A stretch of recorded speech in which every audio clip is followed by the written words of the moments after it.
Hello everyone, Shavua Tov, Shalom, and we are in Parashat Tisa. Very special parasha, very powerful parasha, especially because the main topic of this parasha is the sin of the golden calf. Now, it's not mentioned in the name of the parasha because till we get to the story of the golden calf, we're going to go through a few more stories. So, why is it that? You have to remember one thing. In a leap year like this year, we went through 8 weeks of empowerment, of purification, of tikkun that started from the beginning of the book of Shmot, Exodus, getting out of slavery, as we said in previous weeks, learning what does it mean to be independent and free of death, learning how to take responsibility for what you do, because everything that you do has consequences. Everything that you do has a meaning, okay? Strong or less, depends, but it has a meaning, and you have to be aware and awake and mindful about what you're doing. And then came the last 2 parashot, Truma and Tetzaveh, about creating your holy space and yourself as a holy person, an agent for the Creator to bring His holiness, His spirituality, His power into everything you do. Okay, that was the thing. These 8 weeks, it looks like they are making a human being the complete human being that can find his calling and reach the peak that the way the Creator created him. However, it looks like if you add, you diminish somehow the completion that you arrived to. However, as we said in previous parashot, when we are reading Parashat Yitro, Mishpatim, Truma, Tetzaveh, all 4 parashot are happening on Mount Sinai. Moses did not get yet down from the mount. So, his coming down from the mount is happening only in this parasha. However, it's like, there's a camouflage, somebody's trying to cover it up, the mess that was done by the sin of the golden calf. What's the story? The story is that 40 days after Moses went up to the mountain, he said, I'm going for 40 days. I'm coming back, so 40 days later, he's not coming back. Somehow, there are many stories about it. Somebody did not calculate the time properly. So Moshe was a little bit late. And the people come to Aaron, and some say it was the Erev Rav. What's the Erev Rav? The Zohar says, when the Israelites left Egypt, and Egypt was laid empty without any powers left, the sorcerers, the warlocks, all the people of power, of magic of Egypt, they went with Moses. Why? He won. Who do you go to? To the winner. Who do you want to join? The one who's carrying the flag. The pillar of smoke, the pillar of fire. It looks like they're the cool thing right now. Pharaoh is like passé. He's like over with. Let's join those great nation that is coming out of bondage. They go to Moses and they ask for permission. Can we come with you? We want to join you. We want to be like you. So Moses is asking God, says the Zohar, and God says, look, those guys that want to come with you, they connect to your soul. However, they have a little problem. They did not go through the purification of being slaves in Egypt. They did not go through the suffering. They had a nice life. Their body consciousness is tremendously powerful and strong. They're not broken like the Israelites. They're not ready. You'll have to come back and pick them up again. So the Zohar says, Moses wanted to finish the whole thing in one shot. So he said, it's going to be okay. Let's take them up with us.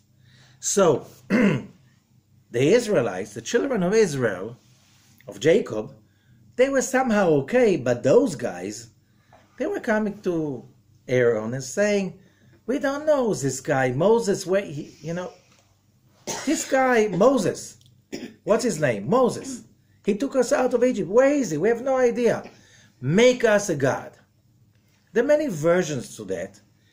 And the Israelites did not stop them.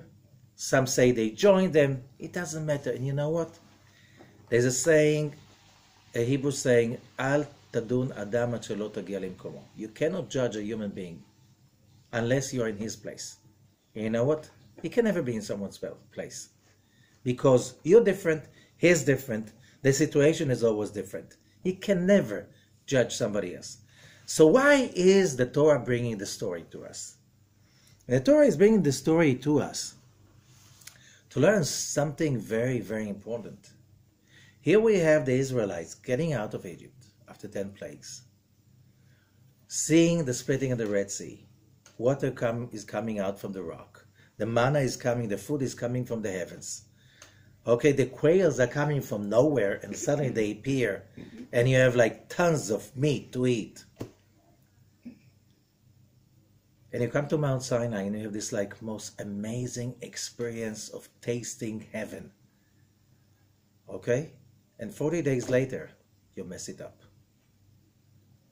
Why? Because you're human. And that's what the point is about. Because even though we went through 8 weeks of amazing, let's say, we really took it to the end. Every week in the last 8 weeks, we were so truthfully, precisely connected, read the right stuff, did the right connection. You know, some fast on Mondays and Thursdays, some fast even more. We did the meditation from the Arizal, from the Rashash, Rabbi Shalom Sharabi. Let's say we did all of it. And last week we came to the peak of the human experience. You can still fall. Why? Because you are human. We all humans. We're not here to be perfect. We're here to perfect. And therefore, says the Talmud, even though the whole world tells you you're righteous, you're tzaddik, don't trust them. Why? You can mess it up just 1 second before everything is over. You always have to be on the watch. Because humans, even though they reach perfection, they have another opportunity, another test around the corner. And what does Zohar say? It's not a test. Nobody's testing us. It's a nisayon. Nisayon comes from the word lanus. Leitnoses, to create a miracle. Another opportunity to create a miracle. What does it mean? As it says in the Proverbs, Sheva yipol tzadik v'kam. A tzaddik will fall 7 times and will get up. That's a miracle. Nature is, oh, I messed up, everything is terrible, I'll never get up again, I'm doomed forever. This is the evil inclination. Only the evil inclination speaks like this. There's never, never, never a chance that one human soul will be cast away forever. Ki lo yidach mimeno nidach, as it says in Samuel, the book of Shmuel. What does it mean? If God created you, each one of us, to be complete, we'll do it. Why? There's no other option. He never fails. He's the creator. You know, when you build a factory, and you're human, and you have machines, and you have human beings operating these machines, or you have robots operating the machines, always you need to have quality control because there's something always that messes up and you have to recycle the products, right? Always. But the creator of the universe, he does not need quality control. Each one of us is perfect. And that's why we all going to reach perfection sooner or later. Most of us later. Okay? But we'll have to reach that. Why? Because there's a rendezvous. It says in the Mishnah, tractate, the Ethics of the Fathers, there is a rendezvous and everybody's invited for that celebration meal, and everybody's going to show up. and everybody's going to be ready for the show. Nobody will be cast away. Okay? So, the fact that we as humans, we fall, this is a given. If you don't fall, you're probably on the bottom. And you have to get up and start to rise. But if you rise, you're going to fall because you're human. And for every falling, it's called Yerida Letzorch Aliyah. You go down so you can get up. Sheva Yipol Tzadik Vekam. A righteous will fall 7 times and will get up. Why? Every time he gets up, he earns something. He creates something. He generates something. He perfects something they didn't do in the previous time. So the golden calf was a terrible, terrible, terrible, illogical fall. And you have to get up and start all over again. And this is the purpose of this parasha, to show us that we human beings, we make mistakes. If you sit there or you lie there and you whine, you're making a big mistake. So let's see. Why does the Torah wait? Parashat Ki Tisa. Because when you fall, you need that someone will raise you. What's the name of the parasha? Ki Tisa. Ki Tisa et Rosh Bnei Israel. Okay, this is in Exodus 30, verse 11, and then verse 12. Ki Tisa et Rosh Bnei Israel. What does it mean? As you raise the head of the children of Israel. Why do you need to raise somebody's head? Sometimes people have their heads low and they don't believe they can. So you need to raise their heads. How? You give them a compliment. You tell them they are the children of God. You can tell them that they can do it. They were created for that purpose. And you know what? If you're a father or your mother, you have to raise your kids. What do you mean to raise your kids? Now you understand why to raise your kids? You have to raise them up because they fall and you have to raise them. And to tell them, yes you can, yes you can, yes you can. If you're married, you have to raise your spouse because it doesn't matter if you're a man or woman. Someone, your spouse will fall sooner or later because they're humans. And we fall because that's what we do the best. Right? The question is, would we rise now? Would we rise later? Or much later? Or next lifetime? But we have to raise ourselves. And we have to come to that place in which, okay, enough is enough. I can only go up from here. So that's why the name of the parasha is when you raise the heads of the children of Israel. How do you raise them? So we have few, there's a saying that says that the Creator, He gives the remedy before the disease. He creates before the disease. So there's always a remedy ready before the malady breaks out. So that's why we have 2 chapters talking about few different issues to prepare us before the malady appears, which is the sin of the golden calf. So how do we start?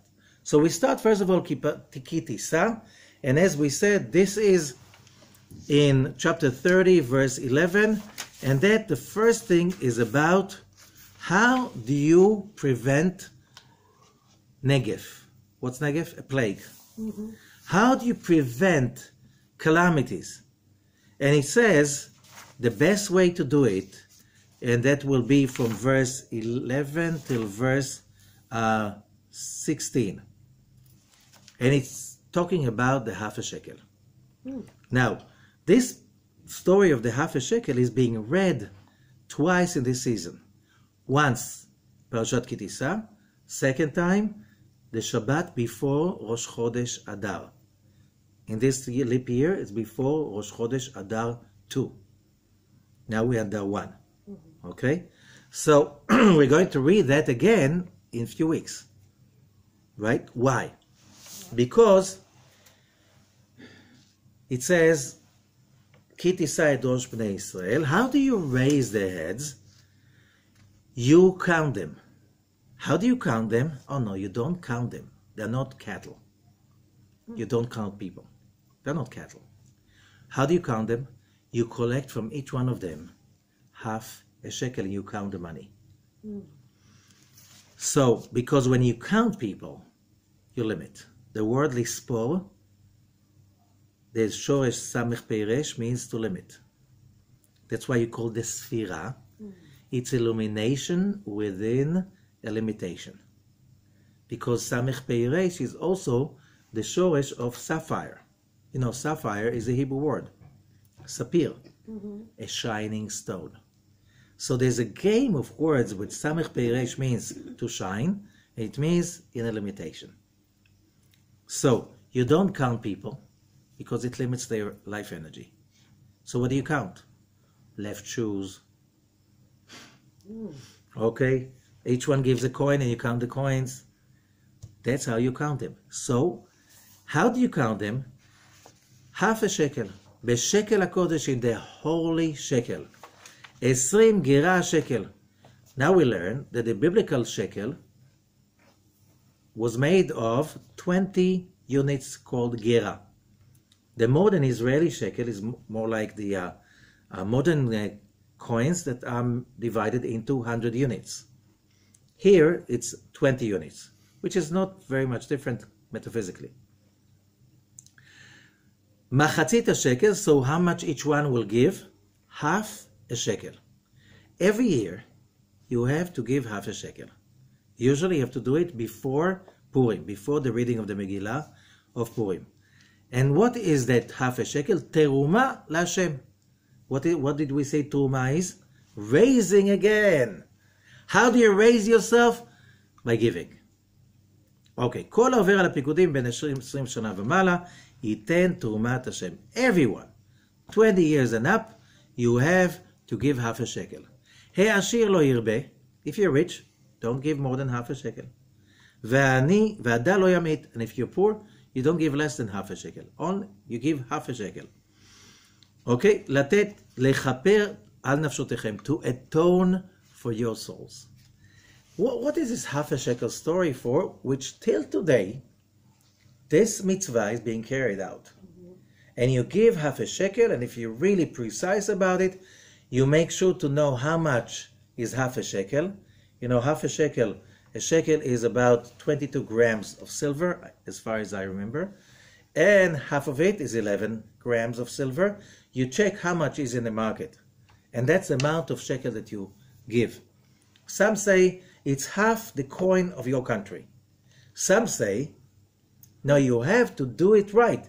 You have to buy. So usually many synagogues, they have coins made of silver with the right amount of weight.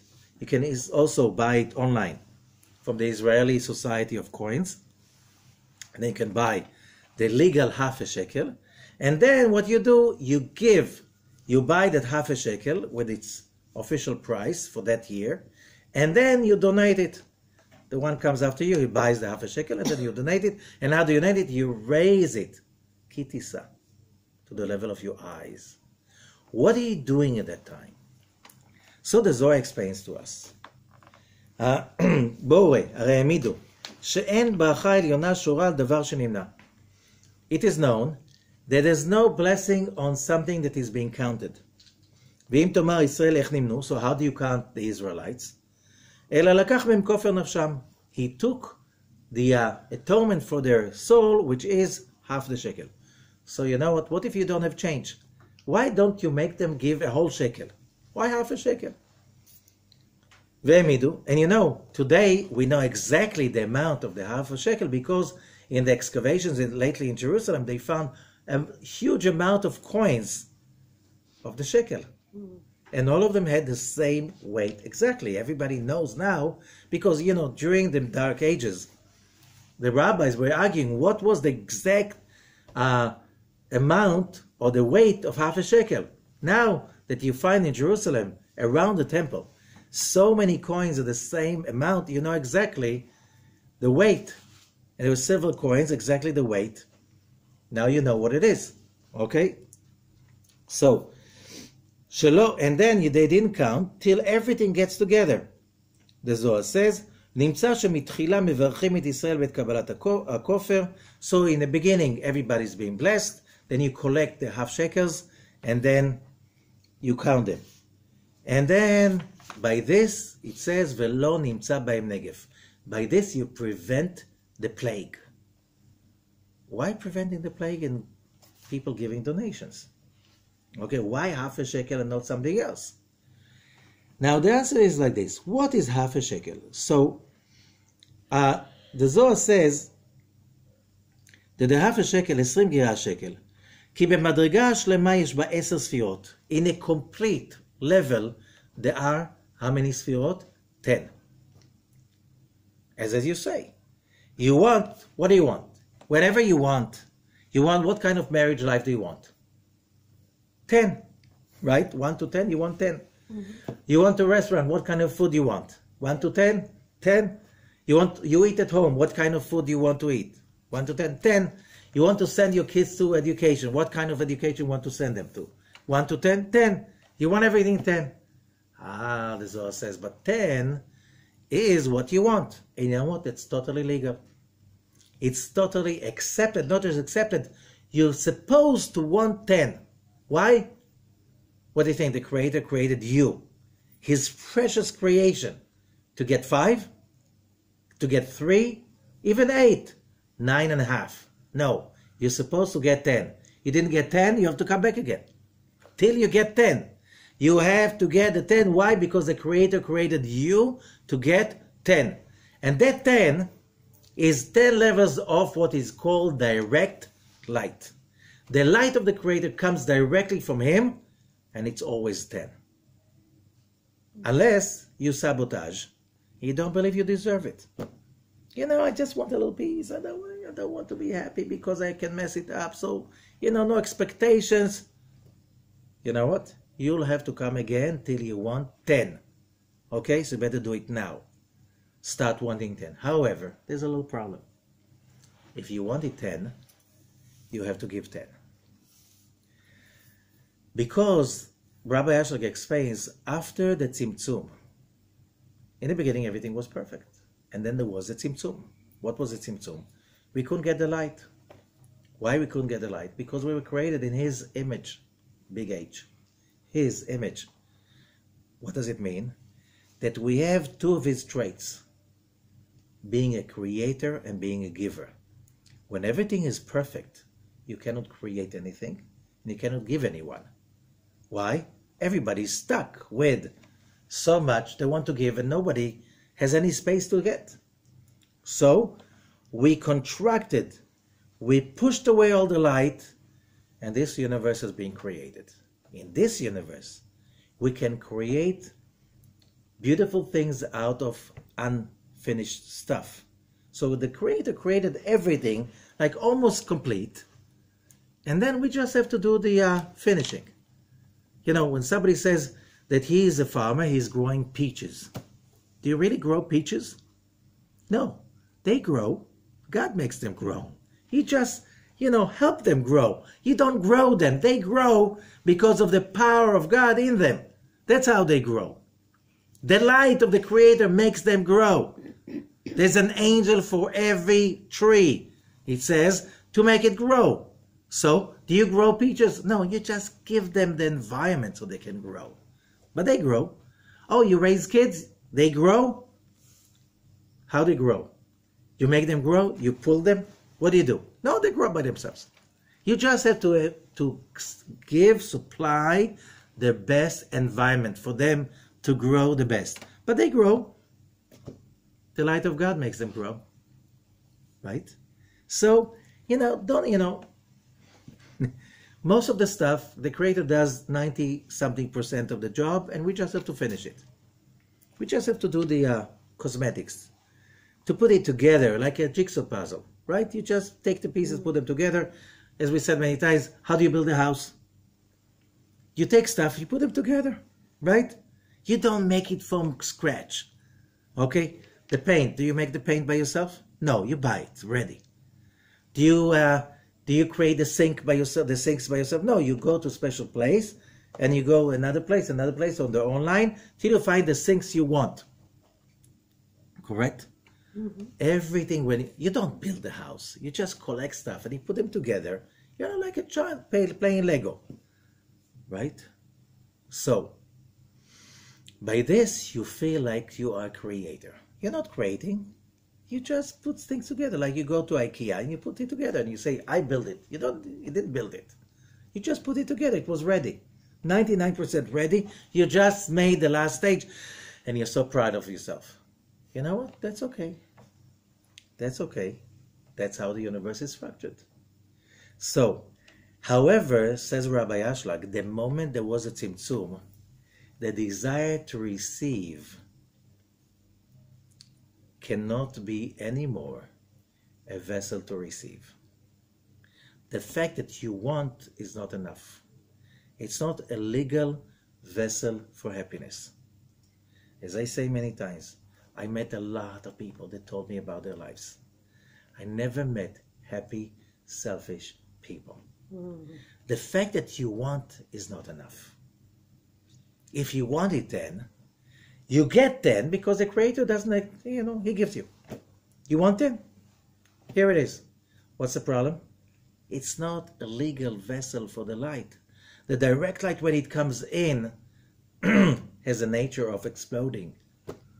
You always have the morning after syndrome. So you have the high and then you get the buy because the direct light burns you. It's like electricity, wires, without the isolation. What's the result? It will blow sooner or later, usually sooner, sometimes later. So how do you create legal vessels? Asked Rav Ashlag. And he says very simple, returning light. What is returning light? The light that you crave, that you desire to have, you make sure to share it with others. So, if you want 10 and you give 2, what size of a vessel did you create? 2. So you can receive and keep only 2. So if you're like, but I wanted so much, why didn't get so much? Because you gave only that little. Which means if you wanted 10, you have to give it 10. The 10, and that's a paradox. That's a paradox, and that's the big challenge. You want to have that fulfillment of receiving the light of God. You have to build the vessel. And how do you build the vessel? You have to give all the way. But if I give all the way, I will stay with nothing.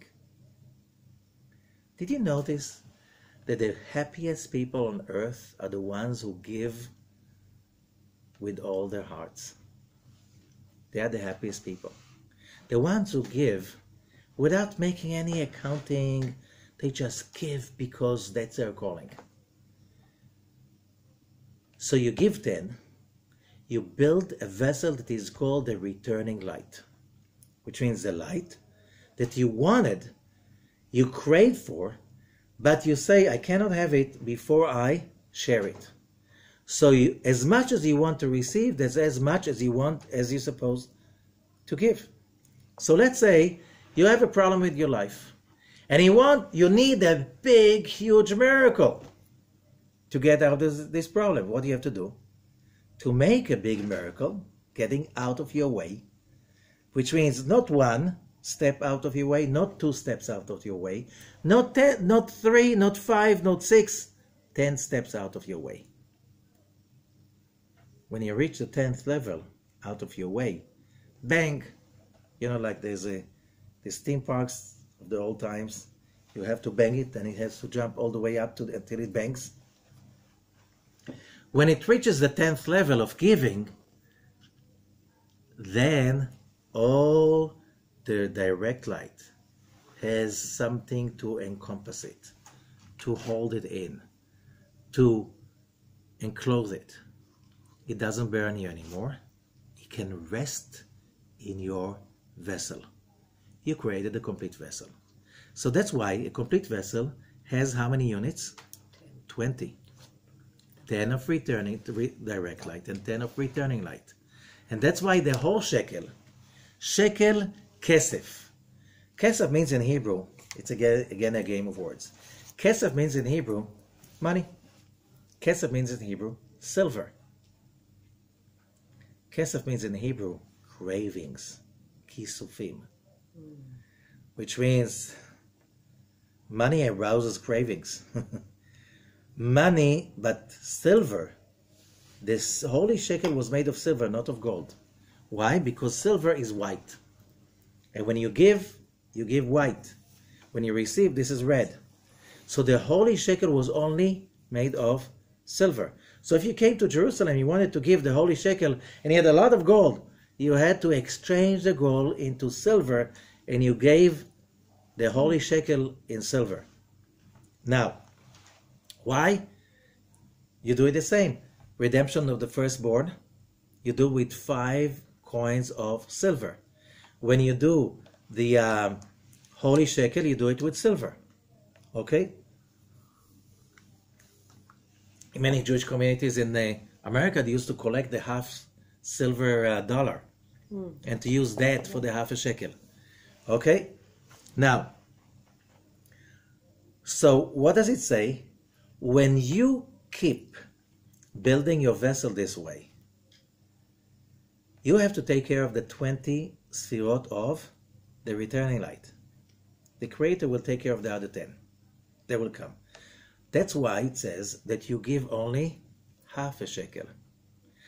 That's how you raise the head.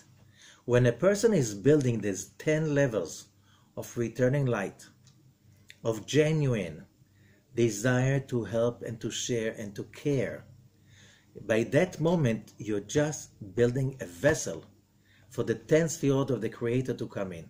You don't have to take care of the 10 sfirot. The moment you take care of the 10 sfirot of the returning light, of the giving, the 10 sfirot of the direct light, they come in anyway. However, as long as you know, otherwise you don't build 10 sfirot of giving. If you do it not out of guilt, you give because out of want, out of desire. I want it big, that's why I give it big. So, therefore, if you're rich, you don't give more than 10. If you're poor, you don't give less than 10. As it says also in the book of Formation, Sefer Yetzirah, 10 velo 9, 10 velo 11, 10, not 11, 10, not 9. It's about the 10. Now, so if you want to prevent the plague, you want death away from your life, you always make sure that when you give 10. And by the way, that returning light is the only real estate you're ever going to own. How do you know it's a real estate? Because it's the only thing you take it with you. What they call real estate is fake estate. Why? It's not real. How long can you hold on to real estate? Huh? Not too long. Finally you die. And you know, it's illegal to be buried in your real estate, right? And then, you know, in my will I put that my real estate become my tombstone. Nobody is allowed in because that's my real estate. Is that legal? Which means that, yes, it says in the property books of the city, the country, that this is your real estate. They don't say it's for a limited time till you die. When you die, what's the size of the real estate you get? Not too big. Not too big, right? Few feet by few. That's it. And how long can you hold on to that? Who knows? Correct. So is that a real estate? No, it's a fake estate. Because if it's there for... So what's your real estate? Something that no one can take away from you. That's only the 10 sfirot of the returning light. That's your real estate. That's our life journey. We have to choose real estate or the golden calf. Today, the golden calf is a broad name for running after materialism, right? And I said it a few times. Who's the leader, the world leader for materialism? Uncle Sam, America. You know, the 4th of July, 1776 was the 17th of Tammuz, the day of the golden calf. The U.S., United States of America, declared independence from Britain on the day of the golden calf. So, now, of course, the ideology of the founding fathers of America was different. It was about values, about freedom. Yeah? Was that a free nation with few million slaves? It took them a while to realize you're not really free if you have few million slaves. You know, and this is a problem. And the point is more than that. You're not really free when you're enslaved to your mortgage, to your debts, to all the stuff that you have to buy. Why? Because, you know, how old is your smartphone? Right? You can't keep it for long. How old is your car? You can't drive around in our neighborhood with such a car. Right? It's 10 years old, 5 years old. There's some neighborhoods, you know, we are not your friends. And the kids said, Dad, what would the neighbors say? Our car is 5 years old, 3 years old already. And our car is just this car, it's not that car. That's slavery. You're enslaved to all kinds of expectations of how much money you have and how do you spend that money. This is slavery. This is materialism. And that's about what? What's the golden calf? What the calf is made of? Gold. And why calf? Because the ox is a symbol of fire. The element of fire, which means again, this is exactly drawing in the direct light. What do you get with the direct light? High and by. This is the impure system. Why? It's illegal to receive just because I want. Why illegal? That's how the universe is wired. We wanted to be creators. We wanted to be givers. So that's what we have to do. Which means you wanted to have a real estate. You want it to be real. What's the problem when you eat an amazing meal? There's always the morning after. What if you get drunk and you feel so great when you get drunk? There's always the morning after, right? There's always the hangover. That's how you know what the Zohar says. This is the wrong system. Because when you really enjoy the light of the Creator properly, it's a real estate. What I mean it's real estate? It stays and it makes fruits.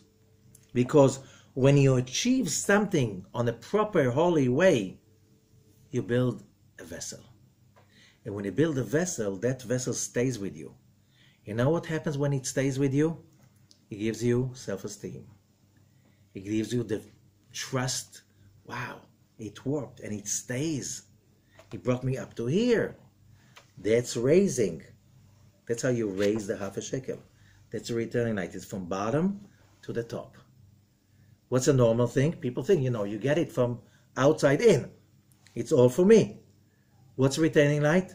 It's for me to others. The paradox is, the more you're coming out of your own comfort zone and give and share with others unconditionally, the bigger, the wider is the vessel that you create for lingering fulfillment. That lingering fulfillment is what stays forever. Tzidkato omedet la'ad. Charity stays forever. So charity does not have to be only money. Sometimes the biggest charity you can give is smiling to someone who feels like he's worth nothing. Smiling to that person to make him believe that somebody cares for him. And there's nothing in the world than you. That's raising the head of someone. That could be the biggest charity you can do to someone. By smiling. By giving a pat. By saying some nice words, showing that you care and you get out of your own comfort zone, your own me. But when you do that, you don't do anybody a favor except from yourself. Especially for yourself. So, that's how you save yourself from falling into that illusion that when you use the ox, fire, the me, the gold, me, when you use that, oh, I'm going to get so happy. Oh, we are so excited we're going for that vacation. We're so excited because we bought that car. You know, Americans? We are so excited about the new acquisition of a what, no matter what. After the high comes the buy, because when you get so much excited, the fall, you know, you just count. 10, 9, 8, 1, boom! And you're in shambles. Why is it that more and more Americans are in depression? Why is it that more and more Americans need all kinds of medications not to kill themselves? Why is it? Why you need to pamper in more shopping, you shop till you drop, because it doesn't stay. It doesn't stay anymore. It's fake. Because the direct light is endless. The question is, are you building the returning light? This is Tisa. You want to raise yourself? You want to raise your head? You want to create the 10 sefirot of returning light, so there's a vessel to hold that light of the Creator in your life, but you have ownership over it.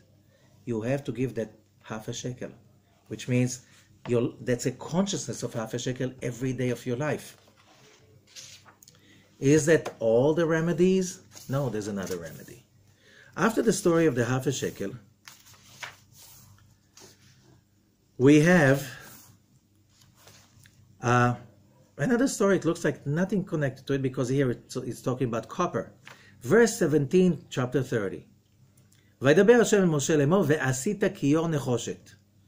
Make a big copper basin. וחנו נחושת לרחצה. ונתת אותו בין אוהל מועד ובין המזבח. That was a big copper basin. And that copper basin had the water for the priests to wash their hands and their feet before they do anything special, holy. Okay?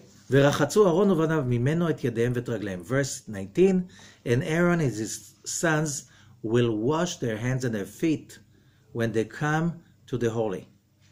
Okay? What did they make the copper basin from? The copper, of course it was made from copper. However, where did they get the copper from?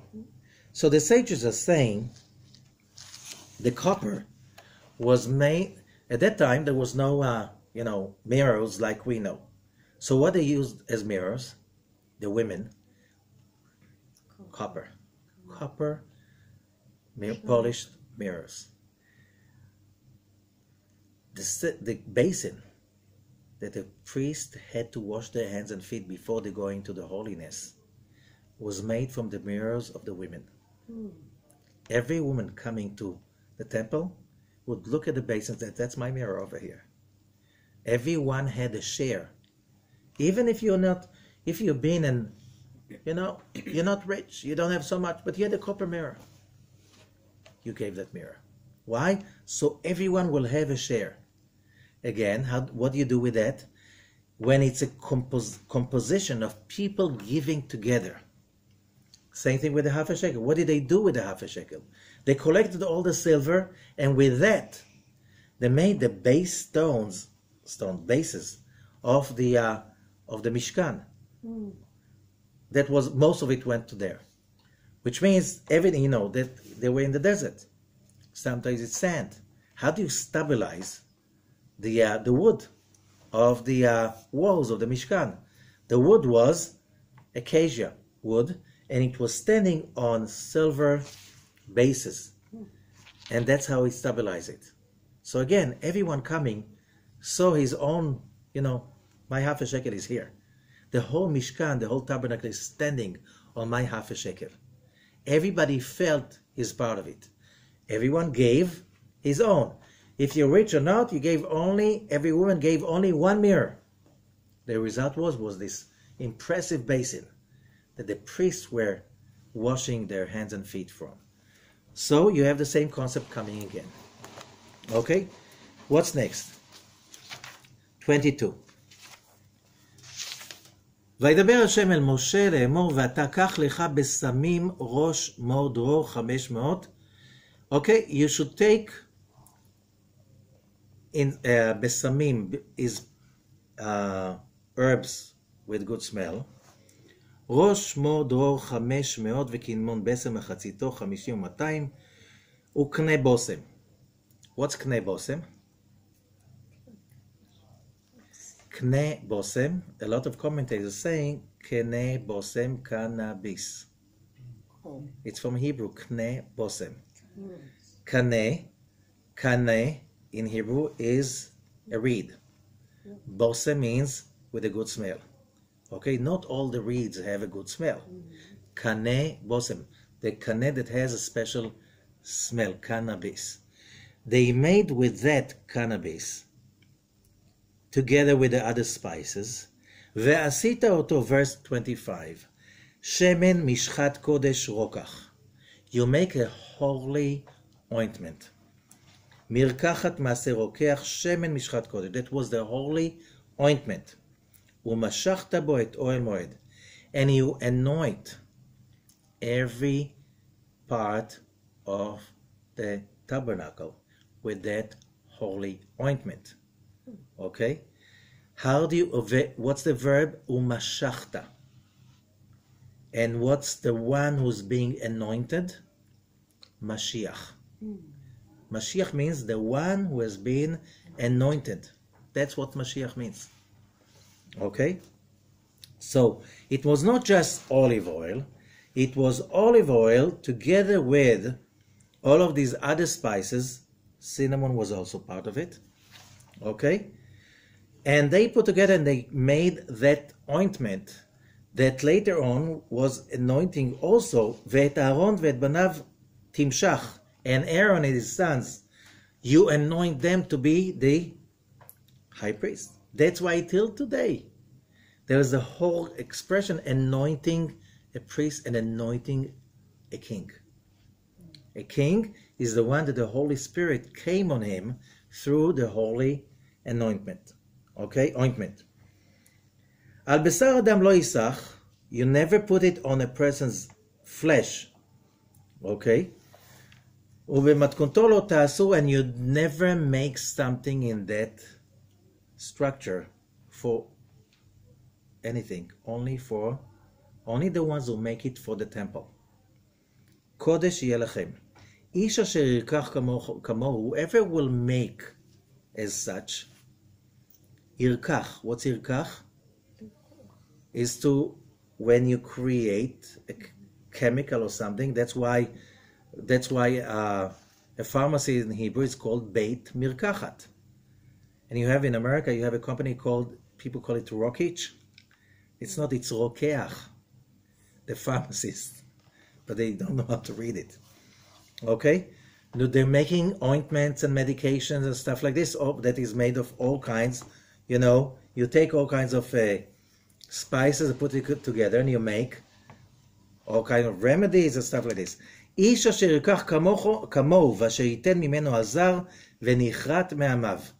You never make it and you never put it on someone else.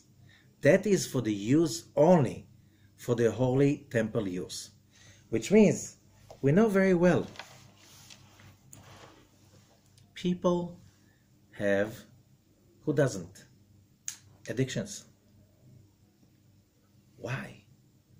Because when we as humans, we were created in a physical body, we were created with that part in our brain that always wants pleasure. How do you get that pleasure? There are two ways to get the pleasure. One way is to create it with direct light. I want it, I get it, I feel high. Okay? What happens if you just got that and that and that? You want to get more high. And your needs are getting bigger and you need to eat more, you have to smoke more, you have to drink more. All of these chemicals and psychedelic drugs, they have access to your pleasure center in your brain. The problem is, they can activate only what? The direct light pleasure. And what's the result? You get burnt. Not just this, because they imitate the real pleasure chemicals that your brain is making, it's like a false key to a very, very sophisticated lock. What if you use a false key to a sophisticated lock? You will destroy the lock. So when you get the drugs the first time, the cannabis or the alcohol, the first time is amazing. The second time you need more to get less. And the third time you need more to get less. Finally, you're addicted because you have to keep it going, but you don't get this pleasure anymore. Why? You're messing up with the most important sensitive part of your body, your pleasure center. That pleasure center has to be activated using what? Returning light. When you feel that I work hard enough to raise my kids, to build my home, to share it with friends, to share it with members of the community, when I know that there's a meaning, I know that I'm thinking out of the box and out of my selfish self, the pleasure feeling is coming from the returning light for that inner sense. I really did something of eternal nature. Because that, as a real estate, it's eternal. It stays with your soul forever. You take it with you. Another lifetime and another lifetime and another lifetime. But if you try to go around it, and you try to arouse it by those chemicals, the chemicals become your golden calf. They become your gods. Now you're dependent in them. You cannot recreate it on your own. Which means every human being is capable of becoming so high. When? First of all, 10 sefirot of returning light. Second, sharing and caring and worrying about the bigger picture of your society and your community. Okay? And when you go to that place, you do not fall to the golden calf. Because let's say you have all kinds of like activities in your life. Let's say your job. Let's say your home stuff that you're doing. Let's say your community interaction, that everything is done out of caring, out of getting out of yourself, and never forgetting about it's all cool stuff. It's all very exciting. When you do it this way, you feel so high. So you get alcohol for your Shabbat dinner, you get alcohol for friends, that you get it for, it's nice. You don't spoil the message. It's nice, it's enhancing. Yain yisamach levav enosh. Wine makes you happy. But you don't need too much. Because you're not dependent on the wine. The wine is just a spice to add to the good feeling that you have. The food is also. But if the food is so much, you don't care so much about the food because the food or the wine is never the main thing. It's the atmosphere you create with your friends is the main thing.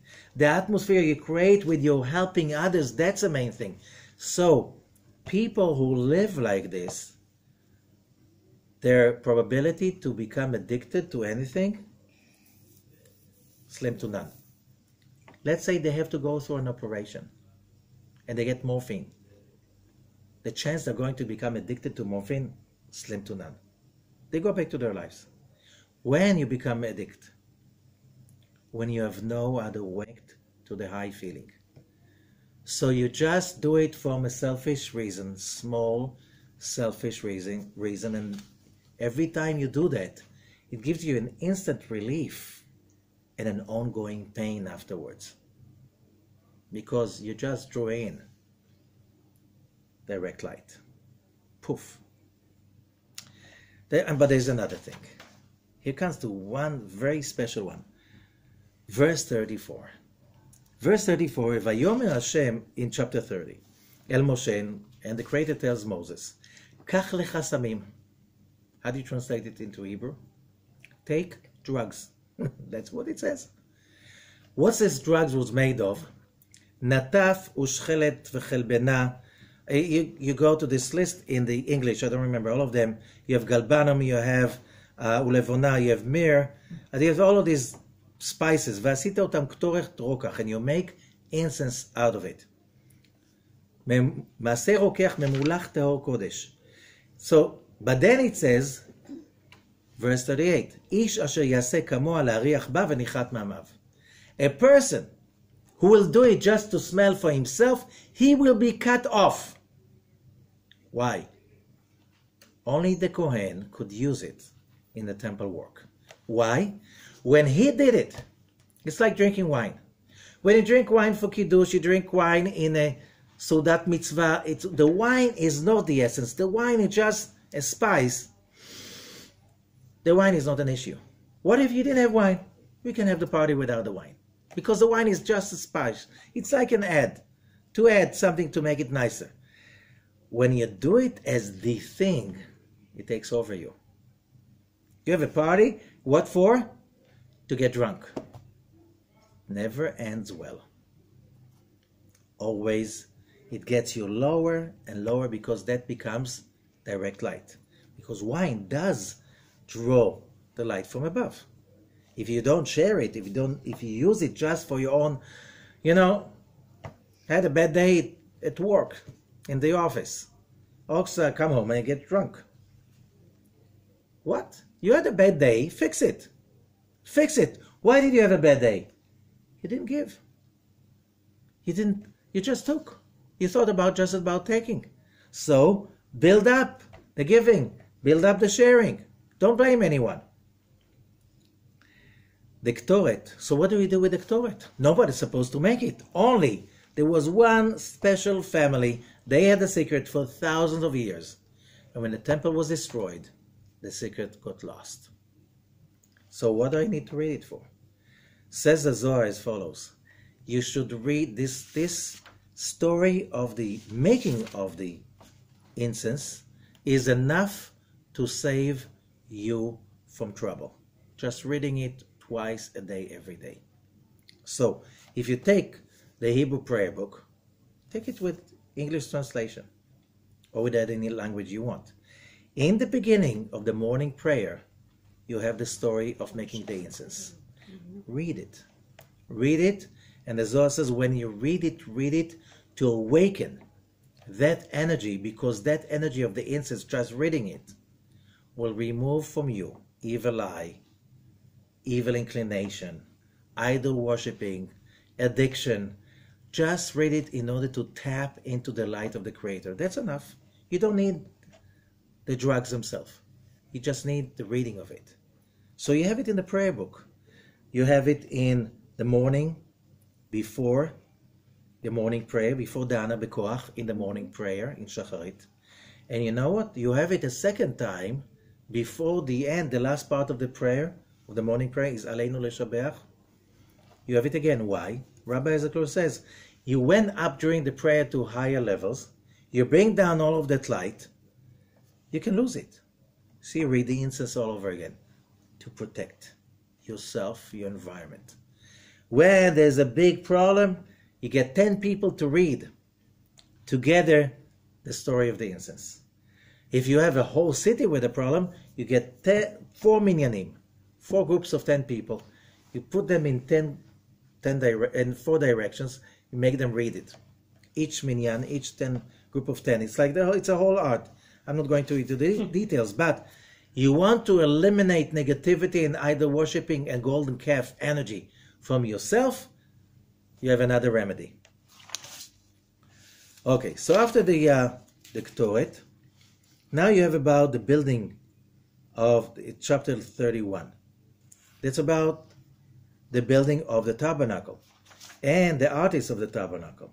And he says they had this Holy Spirit on them.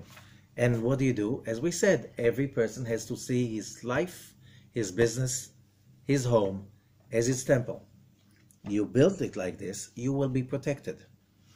ואתה תדבר בני ישראל לאמור, אך את שבתותי תשמעו. Now, we're coming to verse 13, chapter 31.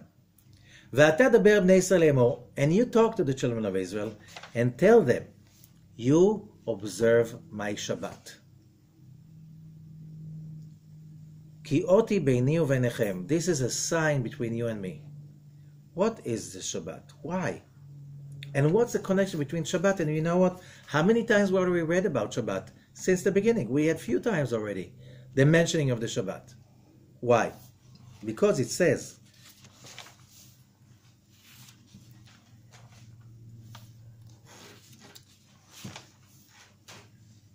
what is ot?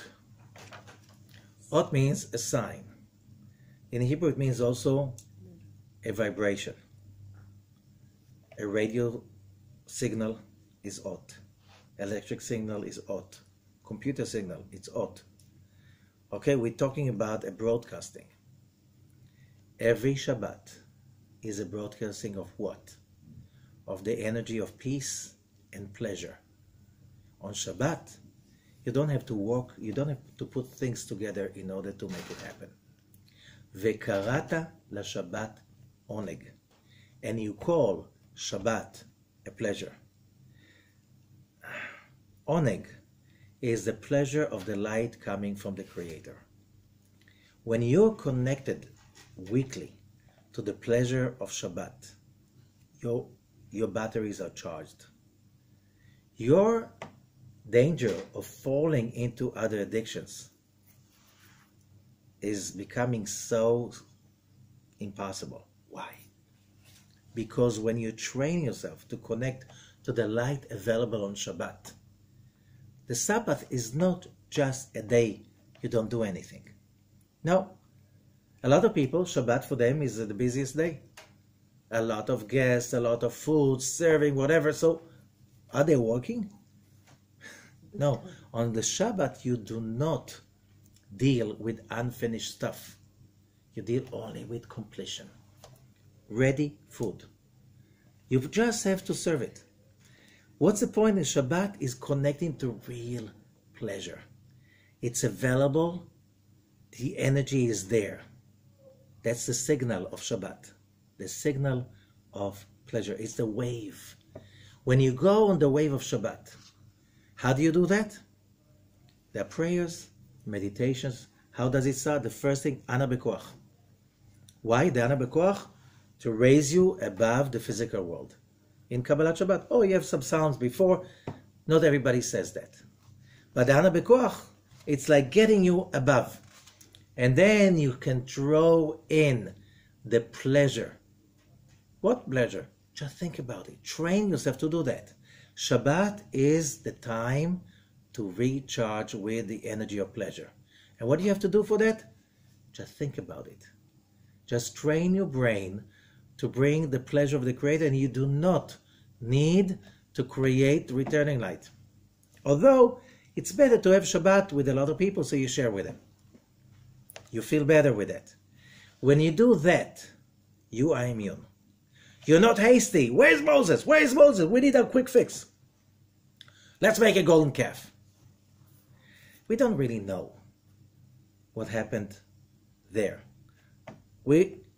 Because we never been through the 10 plagues in our lifetime. We never seen the pillar of fire and the pillar of smoke. We never experienced walking on the Red Sea, seeing the Egyptians drowning, the ones who came to kill you. Poof, they're gone. Wow. Overnight, you pass the sea and you see them gone. Nobody's running after you anymore. Oof. And experiencing that amazing divine feel of walking on the sea and nothing can touch you. Then coming to Mount Sinai and no death can touch you anymore. We can't compare that. But we have those moments in which we worship the golden calf, the quick fix. We want it now. Oh, that's a big thing, you know. Some say, the Zohar says, Adam and Eve, they ate from the tree of knowledge. That was a big sin. But you know what? They had to eat from the tree of knowledge. They just ate it 6 hours before the time. Moses, what it says, Vaiki boshesh Moshe lavo. It looked like he is late. How much late? Boshesh, beshesh. 6 hours late. Okay? Kiboshesh, that's this verse 1, chapter 32. They feel that he is late. Okay, what are we going to do? We need our quick fix. Patience. You've been through so many miracles till now. Can't you wait? We all have that. You know what? When it's the hardest to wait, when you're just seconds away, minutes away, hours away from the Grand Prix, from the big prize, correct? That's where we waited till the whole year of the 10 plagues. 49 days till Mount Sinai. 40 more days. 6 more hours. No, we can't wait. We need to have a God. We need to have a guidance. Make us a God. We'll get all the gold right now. Aaron, here it is. Poof. Golden calf. Since then, what's our biggest tikkun? Wait. Patience. You know, you move to Israel. What's the first thing you learn? Rega. What's rega? Patience. Wait a moment. It's a word that encompasses everything. You can't have it now. You can't have it now. Rega. Which means it's a moment. Rega means also teraga. Right? You know, relax. Don't get too upset. Rega. It's all, everything in one. It's the whole tikkun. Doesn't happen over, you know. There are going to be miracles. But still, even for the miracles, you have to wait. You have to make them happen. You have to give birth to them. So this is basically how powerful is this parasha, because it's dealing with our biggest disease. We're trying to get it all and we get nothing. We're trying to get addicted to all kinds of stuff that give us a quick fix. And we don't have the patience to build it up. To create those 10 levels of returning light, because the moment you have the 10 levels of returning light, poof, the vessel is ready. And you know what? It takes a while to build the 10 levels. And each one of them has another 10 levels of returning light. That's what the half a shekel is about. That's how you raise your head, you raise other people's heads. You make everybody feel comfortable, everybody, make them feel patient, make everybody feel their count. You count them, right? That's you raise their heads. And then you find one day that you got what you wanted. What is it? You are fulfilled. And the size of the real estate doesn't matter anymore. And how much wine and what kind of a wine, how expensive it was, doesn't matter anymore. What about the whiskey? You know, doesn't matter anymore.